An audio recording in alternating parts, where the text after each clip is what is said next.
ta küçük yaştan uşaklara lazım gösterme, anlatma, kultura hem yaratıcılık için terbiye etme, onlarda sevgiyi, ince zanata hem ruh zenginliklerine dedi Kazakün. Masal ikinci uşak başçısının başı Evgeniy Akalçu. Приобщать детей к творчеству и культуре. Yaratıcılık hem kultura uğruna uşakları pek önemli öğretme. Biz uşaklarla sansın bir kış masalında bulunduk. Mama Papa ya spektaklin adı. Burada vardı çok meraklıklar. Uşaklar pek emosiyalı karşıladılar. Göz çeyizleri sevinmelikle hem şirinlikle doluydular. Biz pek sevindik onları böyle görme.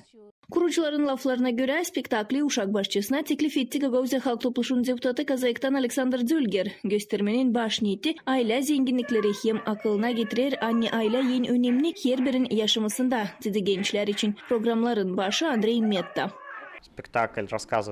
Spektakl anlatır aile zenginlikleri için gösterir ne kadar önemli aile, güzel adetler. Biz kararladık animasuz bu spektakli uyar gösterme yeni yıla karşı, yortulara hem koladaya karşı.